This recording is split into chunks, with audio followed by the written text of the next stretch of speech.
মৌতের সময়টা বড় কঠিন সময় বাবা। আল্লাহ পাকে লাখ লাখ শুকর, দেখা যায় চরমনায় জাকিরিন প্রায় জিকির করতে করতে মৌত হইতে আসে। এইটাই বলে কয়েকজনই বলো যে আমার আম্মা ইন্তেকাল করছেন, জিকির করতে করতে ইন্তেকাল হয়ে গেছে। কয়েকজনে বলে হুজুর আমার আব্বা ইন্তেকাল করছেন, জিকির করতে করতে আল্লাহর ফজলে ইন্তেকাল হয়ে গেছে। ভাবার ওই কলাপাড়ায় একজন লোক গত বছর ইন্তেকাল করছেন, তার অসুখ খুব বেশি শুনিয়া সবাই দেখতে যান।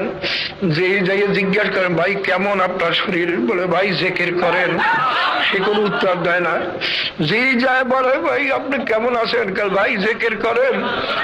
এরকম যত লোক আসছে সবাই বলে জিকির করেন। যে করতে করতে কিছুক্ষণ পর বলে ভাই আমাকে ধরিয়ে একটু বসান। সবাই ধরিয়ে তাকে বসালে মনে করছে বোধহয় একটু সুস্থ হয়েছে। তখন তিনি মোনাজাত ধরলেন। বাবারে সবাই মোনাজাত ধরলেন। মোনাজাত করিয়া লা ইলাহা ইল্লাল্লাহু মুহাম্মাদুর রাসূলুল্লাহ বলিয়া কাইতেইয়া পড়ছেন। সবাই মনে করছে শুইছে, কিন্তু ধরিয়া দেখে আর দুনিয়াতে নাই। বাবা কুলে নাই তারা সবই ভাবিয়ে যেই ভান্ডে যা থাকে কাজ করলে তাই পরে। বাবারে একটা পাখিকে যতই কথা শিক্ষা দাও, যখন বাবা বিপদে পড়ে কুত্তা একবার ধরে, বিড়ালে ধরে, তখন ক্যাচকাচি শব্দ বাইরে হয়। ও তখন বলে না মাগো তাড়াতাড়ি আমাকে ধরো, আমাকে। আল্লাহর কুতুব প্রায় বলতেন বাবা রে আজকে তুমি পরীক্ষা করে দেখো, একটা ধাক্কা খাইছো, একটা আচার খাইছো, তখন তোমার মুখ দিয়ে কি বাইর হয়? ইন্নালিল্লাহ বাইরা, আল্লাহ বাইরা না উহুরে বাবা করে বাবা মামা। মনে রাখবো মৌতের বিপদের সময় বুঝি মাওলার নাম তোমার জবান থেকে বাহির হবে না।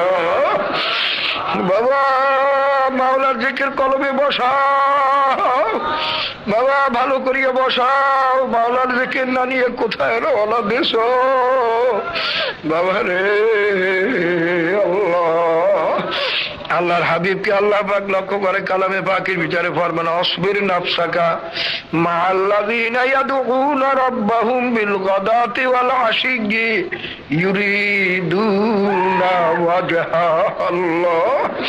আল্লাহ পাক ফরমান নবী আপনি ওই সমস্ত লোকের সঙ্গে থাকেন, ওই সমস্ত লোকের সঙ্গে ওঠা বসা করেন। অসবির নাফসাকা মাআল্লাযীনা ইয়াদউনা রাব্বাহুম, ওই সমস্ত লোকের সঙ্গে থাকেন যারা বিল গাদাতি আশিয়্যি ইউরিদুনা ওয়াজহা, যে সমস্ত লোক আমি মাওলাকে রাজি খুশি করার জন্য ভোরে এবং বৈকালে আমি মাওলার ডাকা ডাকি করে। এখানে বলছেন ইয়াদউনা রাব্বাহুম, ডাকা ডাকি করে। বাবারে তাফসীরে লেখা আছে দেখো, এই আয়াত নাযিল হওয়ার পরে আল্লাহর হাবিব বলেন আমি তালাশ করা শুরু করলাম এই সব লোক কারা যাদের সঙ্গে আল্লাহ পাক আমাকে থাকতে বলছেন।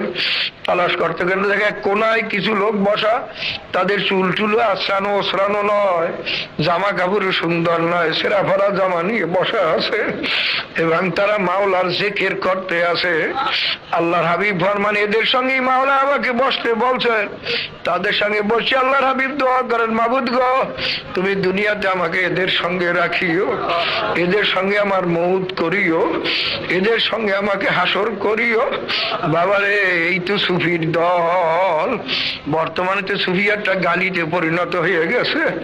বাবারে আসলেই তারা এই সুফির দল দুনিয়ার চাকচিক্য বেশি পছন্দ করে না, শুধু মাওলাকে ডাকে। বাবা আল্লাহ, এটা তো আল্লাহ পাকের কালামের নির্দেশ। আল্লাহর হাবিবকে মাওলা জাকিরিনদের সঙ্গে যাইয়া বসতে বলছেন। বাবার কথাকে বলে অত জেকের আজকাল লাগে না, জেকের করতে দেখলেই টেরে টেরে চায়, জেকের করতে দেখলেই ঘৃণা লাগে। বাবা তবে যে আমরা একটু জোরে জেকের করাই, একটু বাবা হালকা জেকের করাই, এটা কোনো শরিয়াতের কিছু না, এটা ওয়াজিব ফরজ মোস্তাহাব কিছুই না, এটা শুধু দাওয়ান আমরা করি। তবে বাবা আস্তে জেকেরও জায়েজ আছে, জোরে জেকেরও জায়েজ আছে। বাবারে সমস্ত ফকির একমত। কিন্তু এটা কেউ যদি মনে করো যে জোরে জেকের না করলে আর জিকিরই হইবে না, তাহলে তোমার জন্য বেদাত বা নাজায়েজ। বাবা আমি তো সবসময় বলি শুধু দিলকে নরম করার জন্য জোরে জোরে জিকির।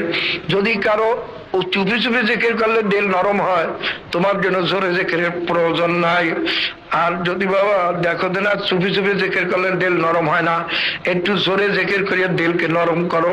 বাবা যান প্রায় বলতেন বাবা মাটির চাকা ওরছে বড়, এটা মইতে কিন্তু নরম হয় না, মুগুর দিয়া টাকান লাগে।